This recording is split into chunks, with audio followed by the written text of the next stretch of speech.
నేను చదువుతాను. హెబ్రీయులకు రాసిన పత్రిక 11వ అధ్యాయము 4వ వచనము నేను చదువుతాను. మీరు అందరూ బైబిల్లో ఫాలో అవ్వండి. హెబ్రీ పత్రిక 11వ అధ్యాయము 4వ వచనం. విశ్వాసమును బట్టి హేబేలు కయ్యోను కంటే శ్రేష్టమైన బలి దేవునికి అర్పించెను. దేవుడు అతని అర్పణలను గూర్చి సాక్ష్యం ఇచ్చినప్పుడు అతడు ఆ విశ్వాసమును బట్టి నీతిమంతుడని సాక్ష్యము పొందెను. అతడు మృతి నొందియు ఆ విశ్వాసము ద్వారా మాట్లాడుచున్నాడు. కొన్ని వారములుగా మన విశ్వాసాన్ని గురించి మనం చూసుకుంటున్నాం. దాదాపుగా చివరిలోకి మనం వచ్చాం. అయితే యజ్ఞమైనటువంటి దేవునికి అర్పణలు అర్పించడం గురించి కూడా చెప్పాలని అనిపించింది కాబట్టి దీని గురించి కూడా కొన్ని విషయాలు నేను బోధిస్తాను. ఇవ్వడం గురించి ఎక్కువగా డీటెయిల్గా చెప్పను, కానీ ఇవ్వటంలో ఉండేటువంటి విశ్వాసాన్ని గురించి ఈరోజు స్పెసిఫిక్గా నేను మాట్లాడతాను. ఎందుకంటే హెబ్రీ పత్రిక 11వ అధ్యాయంలో విశ్వాసాన్ని గురించి మాట్లాడుతున్నప్పుడు, ఆ విశ్వాసాన్ని కనపరిచేటువంటి విధానం గురించి మాట్లాడుతున్నప్పుడు ఫస్ట్ ఎగ్జాంపుల్గా బైబిల్లో మనము ఇవ్వటం గురించే మనం చూస్తున్నాం. దేవునికి ఇవ్వటంలో ఉండేటువంటి, దేవునికి ఇవ్వటం ద్వారా మనం కనపరిచేటువంటి విశ్వాసాన్ని గురించి బైబిల్లో మనం చూస్తున్నాం. ఇప్పుడు చూడండి, చాలాసార్లు చెప్పుకోవచ్చు ఏమంటే విశ్వాసం అంటే ప్రతి దాంట్లో కూడా కనపరచబడుతూ ఉంటుంది. విశ్వాసం అంటే కేవలం ఏదో ఒక విషయంలో కాదు. విశ్వాసం అంటుంటది ప్రతి కార్యమునకు సంబంధించింది. అది ప్రార్థనకు సంబంధించింది, దేవుని దగ్గరకు రావటంకు సంబంధించింది, అలాగనే దేవునికి ఇవ్వటమునకు కూడా సంబంధించింది. క్రిస్టియన్స్గా బైబిల్ మనకేం బోధిస్తుందంటే, మనం చేసేటువంటి ప్రతి కార్యంలో కూడా విశ్వాసముతో చేయాలంటే బైబిల్ మనకు బోధిస్తుంది. అందుకనే విశ్వాసం అంటే అన్ని విషయాల్లో స్ప్రెడ్ అయి ఉంది. ఏదో ఒక కార్యంలో కాదు, అన్ని విషయాల్లో స్ప్రెడ్ అయి ఉంది. అది మాత్రమే కాదు, కానీ ఈ విశ్వాసం అనేటువంటిది సపోజ్ మనకి అనారోగ్యం వచ్చింది అనుకోండి, దాని నుండి స్వస్థత కొరకు మాత్రమే మనం విశ్వాసం ఉంచాలని కాదు. లేదా ఒక మంచి కార్యం ఏదన్నా దేవుని దగ్గర మనం పొందుకోవాలనుకుంటే అప్పుడు మాత్రమే విశ్వాసం ఉంచాలనుకుంటుంది కాదు, కానీ మనము స్వస్థత కొరకు ఎదురు చూస్తున్నప్పుడు ఉంచేటువంటి విశ్వాసము, లేదా దేవుని నుండి ఏదైనా నూతనమైన కార్యము పొందుకునేటప్పుడు ఉంచవలసిన విశ్వాసము, ఈవెన్ దేవునికి ఇచ్చేటప్పుడు కూడా ఉంచాలన్నటువంటిది బైబిల్ బోధిస్తుంది. ఇప్పుడు చూడండి, మనకున్న ప్రాబ్లం ఏంటంటే మనం ఒక విషయంలో విశ్వాసాన్ని కనపరుస్తుంటాం, కానీ మరొక విషయంలో మన విశ్వాసాన్ని కనపరచలేకపోతుంటాం. ప్రార్థన చేస్తున్నప్పుడు ఒకవేళ విశ్వాసం ఉంచవచ్చు, కానీ ఇచ్చేటప్పుడు మన విశ్వాసాన్ని అంతగా ఉంచాం. విశ్వాసంతో దీన్ని చేయాలన్న దాని నుంచి మనం ఆలోచించాం. ఇవ్వటం అన్న విషయానికి వచ్చేసరికి బైబిల్ ప్రకారంగా మనం ఆలోచించాం. చాలా సందర్భాలు ఏంటంటే ఇవ్వటం అనే విషయానికి వచ్చేసరికి ధనము చాలా ప్రాముఖ్యమైన పాత్ర పోషిస్తుంది మన లైఫ్లో. అది మన లైఫ్ ఎంతగానో మారుస్తుంది, ఎంతగానో ప్రభావితం చేస్తుంది. మనం తీసుకునే నిర్ణయాలన్నీ కూడా చాలా సందర్భంలో ధనమునకు సంబంధించింది కానీ మ్యాక్సిమం ఉంటూ ఉంటుంది. ఇప్పుడు అంత ఇదిగా ధనం అనేటువంటిది ఒక మనిషికి యజమానుల వల్లే పనిచేస్తుంది. మీ దేశకు సైతం అదే చెప్పారు, ధనం గురించి చెప్పని చూస్తారా, మీరు దేవునికిను సిరికి దాసులుగా ఉండలేరు అంటే ధనం అనేటువంటిది కూడా చాలా సందర్భంలో మనుషులను పరిపాలిస్తుందంట. ధనం అనేటువంటిది మనుషులను ప్రేరేపిస్తుందంట. యేసుక్రీస్తు ధనం గురించి మాట్లాడుతున్నప్పుడు వేరే దేనితోనో పోల్చదు, కానీ దేవునితో పోల్చారు. మీరు దేవునికి సిరికి, మీరు దేవునికి సాతానికి దాసులుగా ఉండలేరంటే మనకు అర్థమవుతుంది. కానీ యేసుక్రీస్తు ఈ ధనము ఎంతగా ప్రభావితం చేస్తున్న దాని గురించి దేవుడు గ్రహించాడు కాబట్టి యేసుక్రీస్తు ధనమును కంపేర్ చేస్తున్నప్పుడు దేవునితో కంపేర్ చేసి మీరు దేవునికి సిరికి దాసులు ఉండలేరు, దేవునికి సాతానికి దాసులు ఉండంటే మనకు అర్థమవుతుంది. కానీ యేసుక్రీస్తు అన్నారు మీరు దేవునికి సిరికి దాసులుగా ఉండలేరు. అంటే అర్థం ఏంటంటే దేవుడు ఎంతగా మనల్ని ప్రభావితం చేస్తున్నాడో అంతగానే ధనము కూడా మన జీవితాన్ని ప్రభావితము చేస్తూ ఉంటుంది. అందుకనే యేసుక్రీస్తు ధనము గురించి కంపేర్ చేస్తున్నప్పుడు తనతో పోల్చారు. మీరు దేవునికి సిరికి దాసులుగా మీరు ఉండలేరు అని యేసుక్రీస్తు చెప్పారు. సో ధనం అంత ప్రాముఖ్యమైన పాత్ర పోషిస్తుంది. ఇప్పుడు చూడండి, ఆ ధనం విషయానికి వచ్చేసరికి మనం ఏంటంటే ఈ ధనము ఆత్మ సంబంధం ఎందుకు మనం చూడం. ధనము మనం దేవునికి ఇచ్చేటువంటి దానిలో కూడా మన విశ్వాసాన్ని కనపరచనేటువంటి దాని గురించి మనం పెద్దగా ఆలోచించాం. ఇంకా నన్ను అడిగితే విశ్వాసాన్ని ఎక్స్ప్రెస్ చేసేటువంటి శ్రేష్టమైనటువంటి మెథడ్ ఏంటంటే మనం ధనాన్ని దేవునికి ఇవ్వటం ద్వారా మనలో ఉన్నటువంటి విశ్వాసాన్ని శ్రేష్టమైన రీతిలో మనం కనపరచచ్చు. మనం చాలా చేయొచ్చు, కానీ ధనం అనే విషయానికి వచ్చారు మాత్రము అది బెస్ట్ ఎక్స్ప్రెషన్ అంటాను నేనైతే. ఎందుకంటే మీరు దేవునికి సిరికి దాసులుగా ఉండలేరు అంటున్నారు. అంటే అర్థం ఏంటంటే నువ్వు దేవునికి ధనాన్ని తీసుకొచ్చిస్తున్నప్పుడు అర్థం ఏంటంటే దేవునితో పోటీ పడుతున్నటువంటి ఒక దాన్ని తీసుకొచ్చి దేవుని యొక్క పాదాల దగ్గర నువ్వు పెట్టగలుగుతున్నాం. అందుకని ఇది ఎంతో ప్రాముఖ్యమైనటువంటిది. ఇప్పుడు దాని విషయానికి వచ్చేసరికి కూడా మనకంటే విశ్వాసం అవసరమని బైబిల్ బోధిస్తుంది. ఇప్పుడు మనం ఏంటంటే ఇచ్చేటప్పుడు మనము బైబిల్ ప్రకారం ఆలోచించాం. మాక్సిమం చర్చిలో ఎప్పుడైనా సరే వాక్యం చెప్పేటప్పుడు ధనం గురించి మాట్లాడుతున్నప్పుడు అందరం కూడా జనరల్ గానే భౌతికంగానే ఆలోచిస్తుంటాం. వీళ్ళు బోధించేటువంటి వాళ్ళు కూడా భౌతికంగానే ఆలోచిస్తారు. వినేటువంటి వాళ్ళు కూడా భౌతికంగానే వింటుంటాం. ధనం అనగానే అందులో ఆత్మీయత మనకు కనబడదు ఎందుకో గాని. కానీ నేను చెప్పిన చూస్తా, ధనం గురించి చెప్పినప్పుడు చెప్పిన చూస్తారా, ధనం గురించి యేసుక్రీస్తు బోధించినంత ఎక్కువగా వేరే వాళ్ళు ఎవరు బోధించలేరు. ఇవ్వటం గురించి, ధనం గురించి యేసుక్రీస్తు బోధించినంత డీటెయిల్డ్ గా బైబిల్ ఎవరు బోధించలేదు. సంఘంలో కానుకలు పడుతున్నటువంటి టైంలో, కానుకలు సమర్పిస్తున్న టైంలో యేసుక్రీస్తు కానుకలు పెట్టి దగ్గర నిలబడి ఎవరెవరు ఎంత తెస్తున్నారు చూశారంట. అర్థం ఏంటంటే ధనం అంటే అంత ప్రాముఖ్యం కాకపోతే, ఇవ్వటం అటువంటిది అంత ఇష్యూ కాకపోతే, యేసుక్రీస్తు కానుకలు పెట్టి అందరూ కానుకలు సమర్పిస్తున్నప్పుడు అంత ఇదిగా చూసేవాళ్ళు కాదు. అర్థం ఏంటంటే ఇవ్వటం అనే విషయానికి వచ్చేసరికి ఇచ్చేటువంటి వానికంటే, లేదంటే పాస్టర్ గారి కంటే దేవునికి ఎక్కువ ఇంట్రెస్ట్ ఉంది ధనం మీద, ఇచ్చేటువంటి దాని మీద. అందుకని ఇది చాలా చాలా ప్రాముఖ్యం. మనం ఇచ్చేటప్పుడు అది దశభాగ రూపంలో అవ్వచ్చు, కానుకల రూపంలో అవ్వచ్చు, లేదా అనౌన్స్మెంట్ చేసినట్లుగా మన సంఘంలో సంబంధించిన కార్యములు మేనేజ్ చేసుకోవడంలో కావచ్చు, ఇవ్వచ్చు. ఇచ్చినప్పుడు జనరల్ మనం ఏంటంటే ఎక్కువగా ఏ టర్మ్స్ లో ఆలోచిస్తామంటే భౌతికంగా ఆలోచిస్తాం. అంటే చర్చికి అవసరం ఉంది, అవసరం తీరాలి కాబట్టి దేవునికి ఏదోటి, చర్చికి ఏదోటి ఇవ్వాలి. లేదంటే దశభాగం ఇవ్వాలి, కానుకోవాలి. ఎందుకు ఇవ్వాలంటే పాస్టర్కి ఏదో పాపం అవసరం ఉంటుంది కాబట్టి ఇవ్వాలి. లేదంటే ఆయనకి అవసరం ఉన్నాయి కాబట్టి ఇవ్వాలి. లేదా బ్రతకాలి కాబట్టి ఇవ్వాలి. ఇలాగున్న మనము జనరల్ గా ఆలోచిస్తున్నాం కానీ ఇవ్వటంలో ఉన్నటువంటి ఆత్మీయత ఏంటో మనం నేర్చుకోవట్లేదు. ఇవ్వటం గురించి బైబిల్ బోధిస్తుంది, మనుషులు బోధించట్లేదు. ఇవ్వటం గురించి దేవుడు చెప్తున్నాడు. ఫస్ట్ ఆఫ్ ఆల్ అసలు ఇంకా నన్ను అడిగితే బైబిల్లో మీరు పాత నిబంధన కానీ నూతన నిబంధన చదవండి. ఇవ్వటం గురించి, అది ఎలాగివ్వాలి, ఎంతెంత ఇవ్వాలని దాని గురించి స్వయంగా ప్రవక్త కంటే లేదా ఇంకా వేరే సేవకుల కంటే దేవుడే స్వయంగా ఎక్కువగా విస్తారంగా మాట్లాడడం మనం చూస్తాం. ప్రతి చిన్న డీటెయిల్ కూడా ఇవ్వటంలో ఉన్నటువంటి ఆ ప్రాసెస్ ఉన్నటువంటి కార్యాల గురించి దేవుడు వివరించేంతగా వేరే ఏ వాక్య బోధకుడు వివరించలేదు బైబిల్లో. అంత ఎక్కువగా దేవుడు ఇవ్వటం గురించి మాట్లాడాడు. అంటే ఇవ్వటం అంటే అంత ప్రాముఖ్యం కాబట్టి దేవుడు ఇవ్వటం గురించి అంత ఎక్కువగా మాట్లాడుతున్నాడు. అందరం చూడండి, ఇక్కడ విశ్వాసం గురించి మనం చూస్తున్నాం. విశ్వాసం గురించి మాట్లాడుతున్నప్పుడు బైబిల్ ఫస్ట్ దేవుడు ఏ ఎగ్జాంపుల్ పెట్టాడు తెలుసా? ఎవరో వ్యక్తి విశ్వాసం ప్రార్థన చేయడం గురించో లేదా దేని గురించో పెట్టలేదు. విశ్వాసం గురించి ఫస్ట్ దేవుడు అర్పణ గురించి మాట్లాడుతున్నాడు. దేవునికి తెచ్చి ఇచ్చేటువంటి దాని గురించి మాట్లాడుతూ, దేవునికి ఒక వ్యక్తి అంటే తీసుకొచ్చి ఇచ్చాడంట. ఆ వ్యక్తి ఇస్తున్నప్పుడు అంటే దేవుడు అంటే విశ్వాసాన్ని చూశాడంట. అంటే ఇవ్వటంలో కూడా విశ్వాసము ఉంది. ఇవ్వటం ద్వారా కూడా మన విశ్వాసాన్ని కనపరచచ్చంట. కానీ మనం ఎప్పుడు జనరల్గా చూడలేదు. ప్రార్థన చేసిన విశ్వాసం ఎంత అవసరమో దేవునికి ఇచ్చేటప్పుడు కూడా విశ్వాసం మనకు అంతే అవసరం. కానీ మనం ఎప్పుడు కూడా ఇవ్వటాన్ని అలా చూడం. అసలు చెప్పాలంటే ఇవ్వటాన్ని అసలు మనం సీరియస్ గానే తీసుకోము, దాన్ని చాలా క్యాజువల్గా తీసుకుంటాం. పాస్టర్ గారు బ్రతకాలి కాబట్టి పాస్టర్కి ఇస్తున్నాం అన్నట్టుగా ఇస్తాం చాలా మంది. మనం దేవునికి ఇస్తున్నట్టు మనం చూడం. అది దేవునికి ఇస్తున్నాం అనుకుంటే అందులో సీరియస్నెస్ కనబడుతుంది మనకి. దేవునికి ఇస్తున్నాం అనుకుంటే ఎలా ఉంటుందంటే జనరల్ చూడండి, మనం జనరల్గా తెచ్చుకుని దశమాలు వేసిన కానులు వేస్తున్నప్పుడు మనం అది పెద్దగా దాన్ని సీరియస్ తీసుకోము. అది మనకు పెద్దగా సంతోషాన్ని కలిగించే కార్యం కాదు, అది మనకు ఆనందాన్ని కలిగించేది కాదు. అదేంటంటే చాలా సందర్భం బైబిల్లో దేవుడే చెప్పాడు, సనుక్కుంటా ఉంటాం ఒకసారి. అందుకే సనుక్కొనకయు అని బైబిల్ ఉంది ఒకటి గురించి మాట్లాడుతున్నప్పుడు. ఎందుకంటే జనరల్ మనుషులు సనుక్కుంటారు. గవర్నమెంట్ మనం ట్యాక్సులు కడతాం, ట్యాక్సులు కట్టే వాళ్ళు ఎవరు కూడా సంతోషంగా గవర్నమెంట్ ట్యాక్సులు కడతాం. గవర్నమెంట్ మీద సనుక్కుంటూ కొనుక్కుంటూ తిట్టుకుంటూ ఆ ప్రభుత్వాన్ని తిట్టుకుంటూ ట్యాక్సులు కడుతూ ఉంటాం. గవర్నమెంట్ మనం పే చేసే ప్రతిదీ కూడా సంతోషంగా మనం చేయం. మనం చేసే ప్రతిదీ కూడా సనుక్కుంటూ ట్యాక్స్ కడతాం. ఏం చేసే ప్రతి దాంట్లో కూడా మనం గవర్నమెంట్కి పే చేసిన వల్ల సనుక్కుంటూ చేస్తాం. మనం కరెంట్ వాడుకుంటాం, కరెంట్ బిల్ కడతాం, అయినా దానిలో కూడా సనుక్కుంటాం. మనం వాటర్ వాడుకుంటాం, దానికి ట్యాక్స్ కడతాం, అయినా సరే సనుక్కుంటాం. అందులో మనం వాడుకునేది చాలా ఉంది, అయినా సరే మనం సనుక్కుంటుంటాం. చిచ్చుకొచ్చినప్పుడు కూడా మ్యాక్సిమం అలాగనే చేస్తాం. బయటకు సనుక్కోము, కానీ ఇచ్చేటప్పుడు అలాగనే ఒక ఆబ్లిగేషన్ లాగా ఫీల్ అవుతాం. అంటే ఎలా అంటే ఇప్పుడు కరెంట్ బిల్ కట్టకపోతే, ఆ ట్యాక్స్తో పాటు కట్టకపోతే వాడు కరెంట్ తీసేస్తాడు కాబట్టి కరెంట్ బిల్ కడతాం.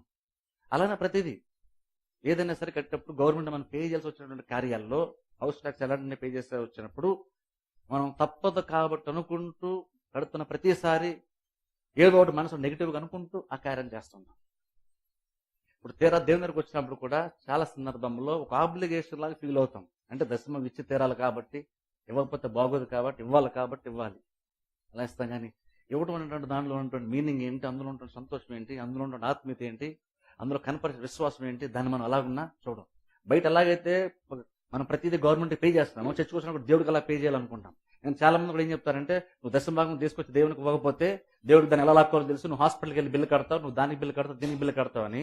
వీళ్ళు చాలా మంది పాస్టర్స్ కూడా అలాగే చెప్తారు. కాబట్టి ఇంక తప్పని పరిస్థితుల్లో నేను దేవునికి ఇవ్వకపోతే దేవుడు ఎక్కడో నా దగ్గర లాగేసుకుంటాడు, కాబట్టి నేను కట్టాలి అను అలా ఫీల్ అయ్యి మనం కడుతున్నాం. కానీ ఇవ్వటంలో ఉండేటువంటి సంతోషం ఏంటో, ఇవ్వటం ద్వారా తిరిగి మనకు వచ్చేటట్టు ఏంటో ఆ వ్యూతో మనం ఇచ్చేటప్పుడు మనం అలాగున్నా చూడం. ఆ విశ్వాసంతో అలాగ మనం ఎదురు చూస్తూ దాన్ని చేయం.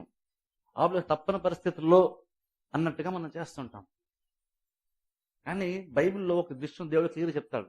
చూడండి, ఎప్పుడైనా సరే బైబిల్ ప్రకారం చూసుకుంటే ఇవ్వటం అనేది ఎప్పుడు కూడా బలవంతంగా చేయకూడదు. బలవంతంగా చేయాల్సి వస్తే చేయాల్సిన అవసరం కూడా లేదు. ఎవరు మీ గురించి ఏమనుకోరు, మీరు ఇవ్వట్లేదని ఎవరు ఫీల్ అవ్వరు, నేను కూడా ఎవరు ఫీల్ అవ్వరు. ఇవ్వాల్సిన అవసరం కూడా లేదు. ఇన్విటింగ్గా చెప్పంటే బలవంతంగా ఇస్తే ఫీల్ అవుతాను నేనైతే. బలవంతంగా ఎవరు ఇవ్వాల్సిన అవసరం లేదు. అందుకే యూట్యూబ్ని ఎక్కువ చెప్పను, చర్చలు అవసరం ఉన్నా సరే ఎక్కువ చెప్పను, ఇవన్నీ మనం చేసుకోవాలని చెప్పను. బేసిక్గా ఏంటంటే అనౌన్సం చేసినట్టు కొన్ని విషయాలు అలా చెప్తాం. కానీ జనరల్గా చాలా విషయాలు జరిగేటువంటి ప్రతి కార్యాన్ని చెప్పుకొని ప్రతి దానికి చర్చల దగ్గర విశ్వాసాల దగ్గర డబ్బులు తీసుకొని ప్రతి కార్యాన్ని ఏదైనా ఇష్టపడం. బేసిక్ కొన్ని జరగాలి కాబట్టి కొన్ని చేస్తాం, బేసిక్గా కొంచెం మాత్రమే. కానీ ప్రతిదీ చర్చలో జరగాల్సిన ప్రతి దాన్ని కూడా విశ్వాసాలు భరించాలి అన్న వ్యూతో ఎప్పుడు ఏ కార్యాన్ని. ఎందుకంటే ఇవ్వటానికి ఒక వాల్యూ ఉంది, అందులో ఒక ఆశీర్వాదం ఉంది, అందులో ఒక ఆత్మీయత ఉంది, అందులో కనపరిచే విశ్వాస సంబంధమైనటువంటి కోణం ఒకటి అందులో ఉంది. అందుకనే దేవుడు కూడా చనుక్కుంటూ కొనుక్కుంటూ తప్పదు అని ఇచ్చేటువంటి వారి దగ్గర కూడా దేవుడు చేసుకుని ఇష్టపడ్డాడు. జనరల్ రీజన్స్తో, సిల్లీ రీజన్స్తో అందరూ ఇస్తున్నారు కాబట్టి మనం కూడా ఇద్దాం అన్నట్టుగాను, ఇస్తున్నప్పుడు ఉండాల్సిన సీరియస్నెస్ తెలుసుకోకుండా కార్యములు చేస్తున్నప్పుడు దేవుడు దాన్ని యాక్చువల్లీ యాక్సెప్ట్ చేయడు. అందుకని చూడండి, ఇచ్చేటప్పుడు కూడా అందులో విశ్వాసం అన్నది చాలా ఉంది. ప్రార్థన చేసేటప్పుడు విశ్వాసం ఎంత కనపరచాల్సి ఉందో, ఇచ్చేటప్పుడు కూడా విశ్వాసం అంత కనపరచాల్సి ఉంది. అందుకే దేవుడు ఇక్కడ ఇవ్వడం గురించి మాట్లాడుతున్నప్పుడు, విశ్వాసం గురించి మాట్లాడుతున్నప్పుడు, విశ్వాసం సంబంధించినటువంటి అధ్యాయం గురించి చెప్తున్నప్పుడు ఫస్ట్ తీసిన ఎగ్జాంపుల్ ఏంటంటే, ఒక వ్యక్తి దేవుని తీసుకొచ్చిన అర్పణ గురించి దేవుడు మాట్లాడుతున్నాడు. అంటే విశ్వాసానికి కనపడే బెస్ట్ మెథడ్ అదే. నేను అది గ్రేటెస్ట్ ఎక్స్ప్రెషన్ అంటాను. మనము దేవునికి ఇచ్చేటప్పుడు నీకు ఎంత విశ్వాసం ఉందో, నువ్వు దేవుని ఎంత ఇష్టపడుతున్నావు, ఎంత ప్రేమిస్తున్నావు కనపరచడానికి బెస్ట్గా నువ్వు కనపరిచేటువంటి విధానం ఏంటంటే, నువ్వు తీసుకొచ్చే అర్పణ దేవునికి ఇచ్చేటువంటి విధానం, దేవునికి ఇస్తున్నటువంటి విధానం. ఎందుకంటే ఈ పాప ప్రపంచంలో ప్రతి వాళ్ళకి స్వార్థం ఉంది. ప్రతి నాకేంటి లాభం అని ఆలోచించుకునేటువంటి లోకం ఇది. నేను ఒక కార్యం చేస్తాను, అందులో నాకున్నటువంటి లాభం ఏంటి, నేను 100 రూపాయలు ఇస్తే అందులో నాకు వచ్చే లాభం ఏంటి, ఇలా ప్రతిదీ స్వార్థంగా ఆలోచించుకునే ప్రపంచాలు మనం ఉంటున్నాం.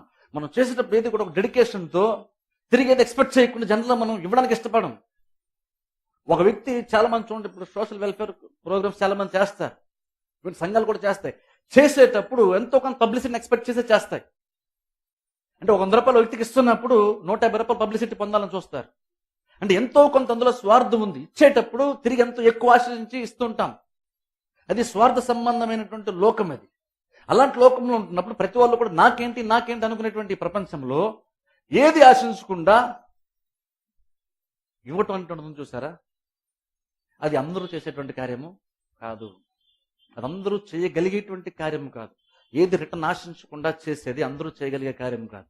అందుకే ఏమంటానంటే, దేవునికి ఇవ్వటం అనేటువంటిది లేదా సంఘ కార్యములకు సంబంధించిన విషయాలు ఇవ్వటం అనేటువంటిది అంటాను బెస్ట్ మెథడ్ అంటాను. నువ్వు ఈ విశ్వాసాన్ని కనపరిచేటువంటి శ్రేష్టమైనటువంటి విధానం అది. అది ఎందుకే బైబిల్ ఇక్కడ దేవుడు కూడా ఒక వ్యక్తి గురించి మాట్లాడుతున్నాడు. చదువుతాను చూడండి, ఇప్పుడు దీన్ని ఎక్స్ప్లెయిన్ చేస్తాను. 4వ వచనం. విశ్వాసమును బట్టి హేబేలు కయ్యను కంటే శ్రేష్టమైన బలి దేవునికి అర్పించాను. విశ్వాసమును బట్టి హేబేలు కయ్యను కంటే శ్రేష్టమైన బలి అర్పించాను. విశ్వాసము కంటే హేబేలు కయ్యను కంటే శ్రేష్టమైన బలిని దేవునికి అర్పించాను. దేవునికి ఒక వ్యక్తి బలిని అర్పించాడంట. ఆ వ్యక్తికి బలిని గురించి దేవుడు మాట్లాడుతున్నప్పుడు అందరికంటే ఎక్కువ నాకు హేబేలు ఇచ్చాడని చెప్పట్లేదు. అందరికంటే ఎక్కువ నాకు హేబేలు ఇచ్చాడని చెప్పట్లేదు. దేవుడు అంటున్నాడు, విశ్వాసాన్ని బట్టి కయ్యను కంటే హేబేలు శ్రేష్టమైనటువంటిది, గొప్పది, పెద్దది అనలేదు, శ్రేష్టమైనటువంటిది దేవునికి అర్పించాడంట. దేవుడు ఇక్కడ యాక్చువల్గా కంపేర్ చేస్తున్నాడు చూసారా. కయ్యను కంటే హేబేలు శ్రేష్టమైన అర్పణ తీసుకొచ్చి అర్పించాడంట.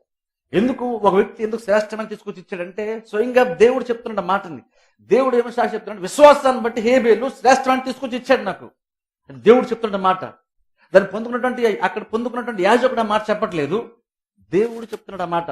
ఆయన ఎందుకు శ్రేష్టమైనది ఇచ్చాడంటే దానికి కారణం ఒకటి, విశ్వాసాన్ని బట్టి ఆయన చేశాడు.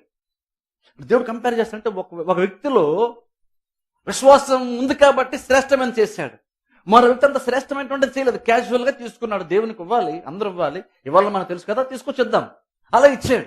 దేవుడు కంపేర్ చేశాడు. ఒక వ్యక్తి ఇచ్చేటువంటి దాన్ని మరో వ్యక్తి ఇచ్చేటువంటి దాంతో కంపేర్ చేసి ఈ వ్యక్తి కంటే ఈ వ్యక్తి బెటర్ది ఇచ్చాడు అంటున్నాడు. ఈ వ్యక్తి ఎందుకు బెటర్ది ఇచ్చాడు అంటే ఈ వ్యక్తిలో విశ్వాసం ఎక్కువ ఉంది కాబట్టి శ్రేష్టమైన తీసుకొచ్చి ఇచ్చాడు. అంటే విశ్వాసం ఏం చేస్తుంది తెలుసా? ఒక వ్యక్తిలో విశ్వాసం ఉంటే ఆ వ్యక్తి అంటే జస్ట్ క్యాజువల్ కూడా అంట. విశ్వాసం ఉన్నటువంటి వాళ్ళకి క్యాజువల్ ఇవ్వాలి కాబట్టి ఇచ్చే వాళ్ళకున్న డిఫరెన్స్ ఏంటో తెలుసా? విశ్వాసం ఇచ్చే వాళ్ళు ఎలాగిస్తున్నారు, ఇచ్చేటప్పుడు శ్రేష్టమైనటువంటి విధానంలో దానడానికి చూస్తారు. ఉన్నటువంటి దానిలో శ్రేష్టమైనటువంటిది ఎలాగిస్తారు. విశ్వాసం ఉన్న వాళ్ళు ఇస్తారని బైబిల్ చెప్పట్లేదు, గమనించండి. ఇద్దరు ఇచ్చారు. ఒకరి వాల్యూ ఎక్కువ, ఒకరి వాల్యూ తక్కువ అని కాదు. జనరల్ చూస్తే ఒక వ్యక్తి ఏమో కయ్యేనేమో తను పంట పండించుకుని ఆ రకంగా వ్యవసాయం డిపెండ్ అయ్యేటువంటి వాడు కాబట్టి ఆయన కొంత తీసుకొచ్చాడు. ఏబేలేమో ఈ పశువులు మందను కాచుకుంటూ దాని మీద డిపెండ్ అయ్యాడు, దాని ఉండడానికి ఇన్కమ్ వస్తుంది కాబట్టి అందులో కొంత తీసుకొచ్చి దేవునికి ఆయన ఇచ్చాడు. ఇద్దరు వారికి ఉన్నటువంటి పనులను బట్టి, వారికి వచ్చే రాబడిని బట్టి వాళ్ళు తీసుకొచ్చి దేవునికి ఇచ్చారు. కానీ దేవుడు మాట్లాడుతున్నప్పుడు మాత్రం ఒక వ్యక్తి అంటే విశ్వాసంతో దాన్ని చేశాడంట. ఆ విశ్వాసం ఏం చేసిందంటే ఒక వ్యక్తి ఎల్లగో తీసుకొచ్చేస్తున్నాడు. ఎంత ఇవ్వాలో ఆయన తెలుసు, ఏంటి ఇవ్వాలో తెలుసు, కానీ ఇచ్చేటప్పుడు శ్రేష్టం ఏంటంటే తీసుకొచ్చాడు. మరో వ్యక్తి కూడా ఇచ్చాడు. ఈ రోజులో మనం ఇస్తే చాలనుకుంటాం, ఈ రోజులో అంటే ఇస్తే సరిపోద్ది అనుకుంటాం. కానీ బైబిల్ దేవుడు ఇస్తే సరిపోద్దని దేవుడు చెప్పట్లేదు. బైబిల్లో ఇద్దరు ఇచ్చారు, ఇద్దరిని దేవుడు మెచ్చుకోలేదు. ఎందుకంటే ఒక వ్యక్తి ఇచ్చేటప్పుడు జస్ట్ ఇవ్వడం కోసం లేదు, ఆయన ఇచ్చేటప్పుడు ఆయనలో విశ్వాసం ఉంది. ఆ విశ్వాసం బట్టి ఏం చేస్తుంటే శ్రేష్టమైనది ఇవ్వాలనుకున్నాడు.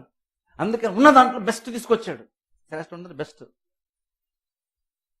ఇప్పుడు మనం ఎప్పుడు కూడా దేవునికి ఇచ్చారు, దశమ కానుక ఇచ్చేటప్పుడు మనం ఆలోచించాం. ఎంత కొంత ఎప్పుడు ఎంత ఇస్తే అమౌంట్ అంత ఇస్తాం అనుకుంటాం. కానీ ఇచ్చే దాంట్లో నేను ఇంకొక మెట్టు ఎక్కువ ఎక్కి ఆలోచించి నేను చేసేది అంత బెస్ట్గా నేను చేయగలను. ఇప్పుడు నేను వాల్యూ గురించి బెస్ట్ అన్నప్పుడు వాల్యూ గురించి చెప్పట్లేదు. నేను బెస్ట్ అన్నప్పుడు నేను వాల్యూ గురించి చెప్పట్లేదు. అదే 10% ఇస్తున్నాను. కానీ ఇచ్చేటువంటి విధానం ఉంటుంది, శ్రేష్టమైన విధానం ఒకటి ఖచ్చితంగా ఉంటుంది. ఎదురు తెచ్చారు, కానీ ఒక ఆయనలో లేనటువంటి విధానం మరొక ఆయనలో ఉంది. ఇద్దరు తెచ్చారు. తేవడంలో ప్రాబ్లం కాదు, కానీ ఇవ్వటంలో ఒక వ్యక్తిలో ప్రాబ్లం ఉంది. ఇవ్వటంలో ఒక వ్యక్తిలో మంచి దేవుడు చూశాడు. అది విశ్వాసము అని దేవుడు సాక్ష్యం చెప్తున్నాడు. కాబట్టి జస్ట్ ఇవ్వడం ప్రాముఖ్యం. మీరు ఇచ్చి సాటిస్ఫై అయిపోతున్నారు, ఇవ్వడం ప్రాముఖ్యం కాదు. అక్కడ ఇవ్వడం ప్రాముఖ్యం కాదు. ఇచ్చేటప్పుడు ఎలాగా ఇస్తున్నాం, శ్రేష్టమైన విధానం అంట. అది విశ్వాసాన్ని బట్టి. అన్న చూడండి, ఇచ్చేటప్పుడు కొంచెం ఆలోచించుకోవాలి. ఇచ్చేటప్పుడు ఇవ్వటం అన్న దాన్ని పెద్ద సీరియస్గా మనం తీసుకున్నాం. అదొక డిసిషన్ లాగా మనం తీసుకోం, అది క్యాజువల్గా తీసుకుంటాం. ఇవ్వటాన్ని చాలా సందర్భాలు ఏంటంటే సిల్లీగా కూడా తీసుకుంటాం మనం దాన్ని, ఇవ్వటం అన్న దాన్ని. ఒకసారి ఆలోచించిన దేవుడికి అంత క్యాజువల్గా సిల్లీగా చేసేటువంటిగా రీతిగా దేవుడు దాన్ని చూడట్లేదు. అర్పిస్తే దేవుడు వ్యక్తి కర్పణ దేవుడు రిజెక్ట్ చేశాడు, ఒక వ్యక్తి కర్పణ దేవుడు యాక్సెప్ట్ చేశాడంట. ఎందుకు యాక్సెప్ట్ చేశాడు? అర్పణలో లోపం ఉందని కాదు, అక్కడ ఆ విశ్వాసం లోపం ఉంది. ఆయన తెచ్చాడు. ఈరోజు చాలా మంది చూడండి, తెచ్చే చాలు. జనరల్ ఈ రోజులు ఏంటంటే పాస్టర్ గారిన విశ్వాసం ఎలా చేస్తాం, ఇచ్చేవాళ్ళేదంటే చాలు. కానీ దేవుడు ఇచ్చేవాళ్ళేదన్నా చూడాలి. ఇచ్చేవాళ్ళేదన్నా చూస్తుంటే కయ్యని ఇచ్చాడు. కయ్యని కూడా ఓకే చెప్పాలి. కానీ దేవుడు అలా ఓకే చెప్పదంటే అర్థం దేవుడు జస్ట్ ఇవ్వటమో ప్రాముఖ్యం కాదు. ఈ రోజుల్లో జస్ట్ డబ్బు రాబట్టుకుంటే టార్గెట్గా పెట్టుకుంటే అందరూ ఇవ్వటం ఇస్తే సరిపోతుంది. అది కానీ దేవునికి అయితే ఇవ్వటం టార్గెట్ కాదు, ఎలా ఇస్తున్నామో కూడా దేవునికి ఇంపార్టెంట్ అయ్యింది. అందులో వ్యక్తి శ్రేష్టమైన దాన్ని తీసుకొచ్చాడంట. విశ్వాసం ఏం చేస్తుందంటే ఒక వ్యక్తి జస్ట్ క్యాజువల్ తీసుకొచ్చా, నేను ఎంత ఇవ్వాలి కదా ఇచ్చేస్తాను ఇది అనుకొని అలా లెక్కేసుకొని క్యాలిక్యులేట్ చేసుకొని నేను ఎంత ఇవ్వాలో లెక్కేసుకొని తీసుకొచ్చి ఏదో దేవునికి ఇచ్చేస్తానంటే ఏదో గవర్నమెంట్కి ట్యాక్స్ పే చేసినట్టుగా పే చేయలేదు ఆయన దేవునికి. ఆయన నేను దేవునికి ఇస్తున్నాను కాబట్టి నేను అనుకో ఎంత ఇవ్వాలో నాకు తెలుసు, అందులో శ్రేష్టమైనది ఏది అని ఆలోచించాడంట. ఇవ్వటం చెప్పాను, మనం ఆలోచించామా, మనం లెక్కేస్తాం. నాకు శాలరీ ఎంత వచ్చింది, పర్సంటేజ్ ఎంత లెక్కేస్తాం, తీసుకొచ్చేస్తున్నాం. కానీ ఆ పర్సెంట్ లెక్కేసిన తర్వాత ఇందులో నేను ఎంత శ్రేష్టమైన రీతిలో నేను దాన్ని ఇవ్వగలను, అలాగే మనం యాక్చువల్గా ఆలోచించాం. ఇవ్వటం అన్నది నిజంగా నీకు ఇంపార్టెంట్ అయితే దాని గురించి నువ్వు ఆలోచిస్తావు. యాక్చువల్గా ఇవ్వడం ఇంపార్టెంట్ అయితే ముందు ఇంట్లో కూర్చుంటే ముందుగా దాని గురించి బాగా డీప్గా ఆలోచించి అదో నిర్ణయం తీసుకున్నప్పుడు చేస్తాం. చర్చకొచ్చాక డిసిషన్ తీసుకున్నప్పటికప్పుడు చేసేటువంటి కార్యము కాదు. అప్పటికప్పుడు చేసేది క్యాజువల్గా చేసేది, సిల్లీగా చేసేది. కానీ ఇది సీరియస్ అనే విషయం ఉంటే ఇంట్లోనే కూర్చొని దాని గురించి చాలా ఆలోచిస్తాం. ఎందుకంటే ఇష్యూ ఏంటంటే దేవుడు అంగీకరిస్తాడు లేదా ఇష్యూ.